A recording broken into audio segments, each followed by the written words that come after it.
110 શાળા નંબર 110 પ્રાથમિક શાળાના અનુભવી શિક્ષક આદરણીય હિના મેડમ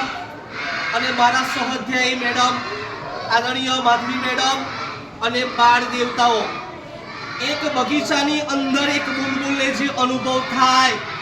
એક બગીચાની અંદર એક બુલબુલને જે અનુભવ થાય,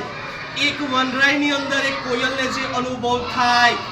એક ગણગોળ ઘૂંઘટમાં દુલ્હનને જે અનુભવ થાય, દ્વારિકાની અંદર સુદામા આવ્યો એ સાંભળતા દ્વારિકાધીશની જે દશા થાય, અને એવી જ દશા દરેક શાળામાં દરેક બાળકને ક્યારે થાય, તો એ માટેની વ્યવસ્થા એટલે અભિનય ગીત ના ઘરા સુધી ના ગગન સુધી અમારે તો બસ પહોંચવું છે આપના મન સુધી. તો આજે આપણે સરસ મજાનું અભિનય ગીત કરીશું. ચાલો તો બધા ઊભા થઈએ.